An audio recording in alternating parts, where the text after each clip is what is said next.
تو اس وجہ سے اوورسیز ان سب کے جتنے لوگ ہیں وہ ان کو بہت کیئرفلی واچ کرتے ہیں کہ بھائی ہو کیا ہو رہا ہے پاکستان میں. جو تبدیلی پاکستان میں آ رہی ہے وہ اس نقطہ نظر سے اہم ہے کہ اس کے لیے پاکستان کے جتنی پارٹیاں ہیں وہ ایک طرف ہو گئی ہے, وہ خان صاحب کے خلاف ہو گئی ہے, چاہے وہ سیاست ہو یا صحافت ہو, چاہے الیکشن کمیشن ہو یا بدقسمتی سے مجھے الفاظ تو ادا بھی نہیں کرنے چاہیے لیکن جو عدلیہ لوور جوڈیشری ہے وہ بھی ان کے ساتھ ملی ہوئی ہے تقریباً. تو اس لحاظ سے خان صاحب کا جو بیانیہ ہے وہ جیت رہا ہے. ہم اگر کوئی اور بھی بندہ ہوگا جو حق سچ کے لیے آواز اٹھائے گا, جس کے بیانیے میں منافقت نہ ہو, جس کے بیانیے میں کرپشن فری پاکستان ہو, تو ہم کرپشن فری پاکستان کے بیانیے کو سپورٹ کریں گے.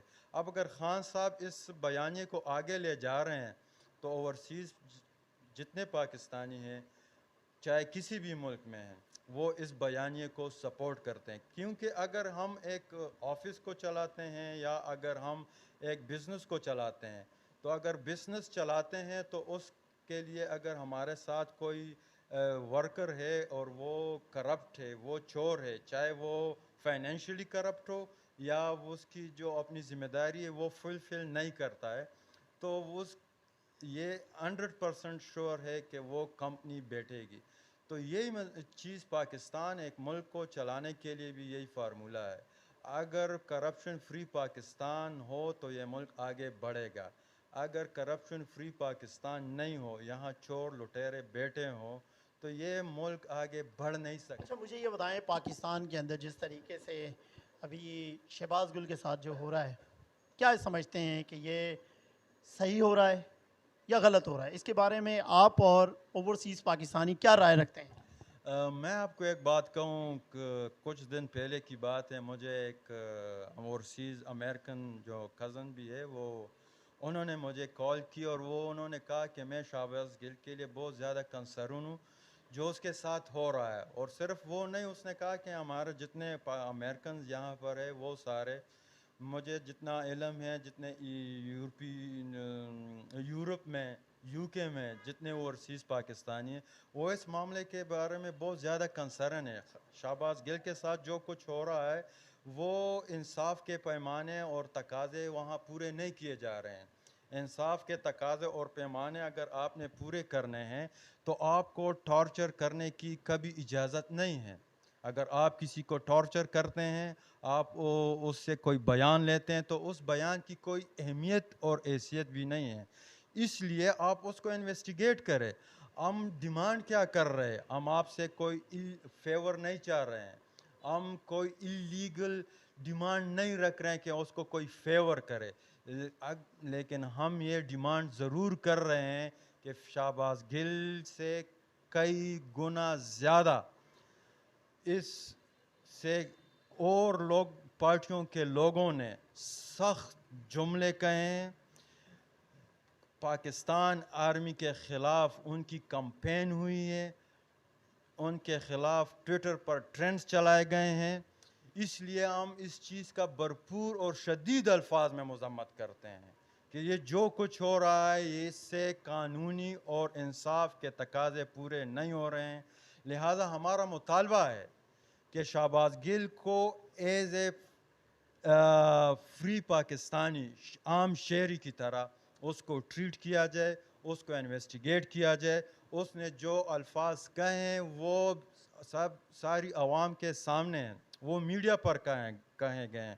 تو پھر وہ کون سا موبائل ہے جو اس موبائل کے پیچھے اس کی ڈرائیور کی بیوی, اس کی ڈرائیور کی بیوی کے 10 مہینے کی بچی کو نہیں چھوڑا جا رہا ہے؟ یہ کتنی بڑی المیہ ہے اس پاکستان کے جوڈیشری نظام پر, اس پاکستان کی جوڈیشری نظام پر کتنے سوالات اٹھائے جا رہے ہیں. اب ہمیں کون سا سبق دیا جا رہا ہے کہ ہم اس مٹی سے پیار کرنے والے لوگ ہیں, اس ملک کو بنانے کے لیے ہم سوچتے ہیں, اس ملک کو آگے ترقی لے جانے کے لیے اپنے فورن ریمیٹنسز بیچتے ہیں, لیکن ہمارا تعلق اسی پاکستان سے, تو ہمارا بھی یہ حق ہے کہ ہم حکومت پاکستان سے, جوڈیشری سے, اور جو مقتدر حلقے ہیں آرمی چیف سے, یہ ہمارا مطالبہ ہے کہ آپ کے خلاف چاہے شہباز گل ہو, چاہے مریم نواز ہو, چاہے نواز شریف ہو, چاہے ایاز صادق ہو, چاہے خواجہ آصف ہو, چاہے کوئی بھی ہو, چاہے پی ٹی ایم کے لوگ کیوں نہ ہوں, چاہے آصف زرداری صاحب ہو, اینٹ سے اینٹ بجانے والا جو انہوں نے بیان دیا تھا, اس کے لیے انہوں نے کیا کیا ہے. سب سے پہلے ہم یہ مطالبہ کرتے ہیں کہ ان کو بھی اس کٹہرے میں لایا جائے جس کٹہرے میں وہ شہباز گل کو لائے ہیں. جس طریقے سے شہباز گل کو ٹریٹ کیا گیا ہے, ہمارا یہ مطالبہ ہے, ہم ڈیمانڈ کرتے ہیں کہ اب تب تک ہم چین سے نہیں بیٹھیں گے جب تک ان لوگوں کو بھی انصاف کے اس کٹہرے میں نہ لایا جائے. اسی طریقے سے جو محمود خان اچکزئی کے بیانات ہیں, فضل الرحمان کے بیانات ہیں, وہ کئی ڈکے چھپے نہیں ہیں, وہ ساری دنیا, ان کے بیانات ساری دنیا کے سامنے آیا ہیں, وہ کوئی پوشیدہ بیانات اس نے نہیں دیے ہیں. اس نے تو یہاں تک کہا تھا کہ یہ جو کانٹے لگا رہے ہیں بارڈر پر, فینسنگ کر رہے ہیں, اس فینسنگ کو ہم اکاڑ پھینکیں گے. اس کے ذریعے مجھے یہ الفاظ ریپیٹ بھی نہیں کر سکتا ہوں کہ انہوں نے کہا کہ آرمی کے لوگوں کو ہم ان سے باندھیں گے اور ان کو گھسیٹیں گے.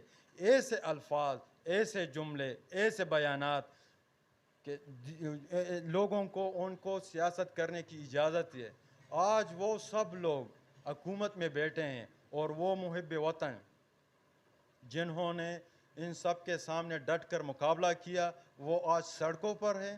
آج ان سے حکومت چھینی گئی ہے, آج ان کے ورکروں کے ساتھ زیادتی ہو رہی ہے, آج ان کے ورکروں کے گھروں پر چھاپے پڑ رہے ہیں.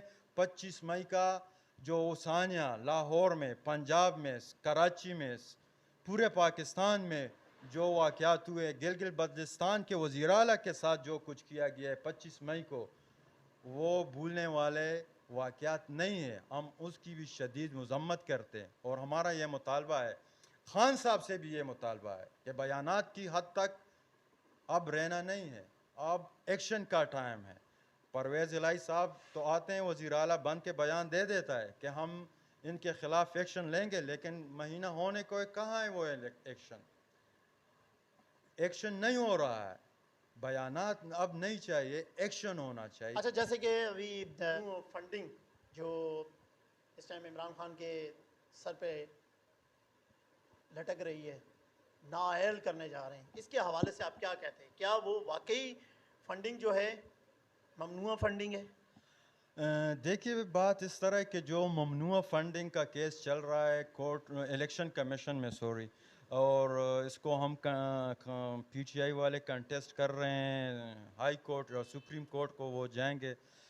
اس سے پہلے میں ایک بات کرنا چاہتا ہوں, جن پارٹیوں کی جڑیں عوام میں ہوں, انہوں نے عوام کے لیے کچھ کیا ہو, انہوں نے عوام کے لیے کچھ سوچا ہو, اور ان کا کوئی ویژن ہو, چاہے کوئی بھی پارٹی ہو, ایسی حرکتوں سے کوئی بھی پارٹی کو ختم نہیں کیا جا سکتا ہے. یہ اونچے انتکڑنے ہیں, ان اونچے انتکڑنوں کا ہم بھرپور الفاظ میں مذمت کرتے ہیں. الیکشن کمیشن سے ہمارا مطالبہ ہے کہ ایسے اونچے انتکڑنوں اور اس قسم کے کھیل کا وہ حصہ نہ بنے.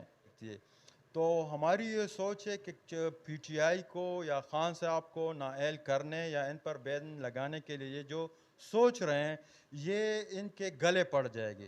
جس طرح خان صاحب کو حکومت سے نکالا گیا, خان صاحب اس کے بعد سے عوام میں بہت زیادہ پاپولر ہو گئے.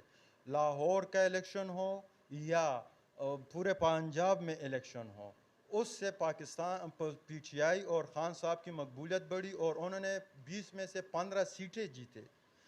تو اگر یہ اس قسم کی حرکتیں کریں گے, اس سے مزید پی ٹی آئی مقبول ہوگی, خان صاحب کی مقبولیت مزید بڑھے گی اور اس کے بیانیے کو تقویت ملے گی, اور عوام کی یہ سوچ مزید توانا ہوگی کہ یہ سب خان صاحب کو ختم کرنے کے درپے ہیں.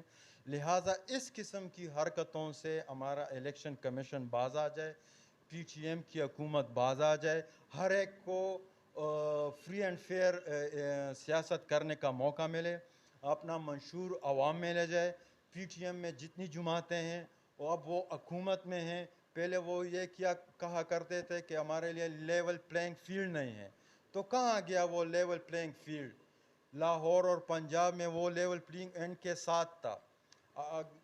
ان کی جو حکومتی مشینری, ان کی پوری اسٹیٹس مشینری, ایون جو صحافی برادری تھے وہ ان کے پاس, الیکشن کمیشن ان کے پاس, اس کے باوجود خان صاحب نے 20 میں سے 15 سیٹیں نکالی. ان سب کو ایک سبق لینا چاہیے کہ ایک پارٹی کو ختم کرنے کے لیے ان کو سیاسی حربے استعمال کرنے چاہیے, نہ کہ توشاخانہ جیسے حربے, نہ کہ ممنوع فنڈنگ جیسے حربے, نہ کہ کوئی اور گڑی والے اس طرح حربے استعمال ہو. اور اس سے اور ایک اور بات, نہ ایسے حربے کہ وہ خان صاحب پر یہ الزامات لگائے کہ یہ محب وطن نہیں ہے, یہ آرمی کے خلاف ہے.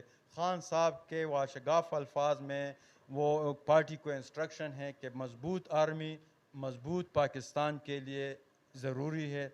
تو ایک ایسی پارٹی کا لیڈر جس کی سوچ اور ویژن اتنا کلیئر ہو کہ پاکستان کی آرمی اس ملک کی بقا کی ضمانت ہے, تو وہ پھر کیسے ایسے کام کر سکتا ہے؟ جس کی پارشیلٹی, جس کی ایسے اقدامات پوری دنیا ان سے. تو ممنوع فنڈنگ یہ ایک بہانہ ہے, اصل میں خان نشانہ ہے. ممنوع فنڈنگ ایک بہانہ ہے پی ٹی آئی کو زیر کرنا ہے. ہمارے ساتھ ماشاءاللہ سے بیلجین سے اوورسیز پاکستانی ہمارے ساتھ ایز اے پریزیڈنٹ موجود تھے. انہوں نے باقاعدہ یہ بتایا کہ دھرتی سے کس طریقے سے محبت ہے. اوورسیز پاکستانی اگر محبت دیکھنی ہے, ہم بھی پاکستانی ہیں, ہم بھی محبت کرتے ہیں, لیکن اگر محبت اصل محبت دیکھنی ہے تو اوورسیز پاکستانیوں سے پوچھیں, کیونکہ وہ اپنی دھرتی سے دور ہیں. اپنی دھرتی کو وہ ایک سمجھ لیں محبت اس طرح کی محبت کرتے ہیں کہ چاہتے ہیں کہ پاکستان بھی ڈیولپ کنٹری میں شامل ہو اور یہ بھی ترقی کرے.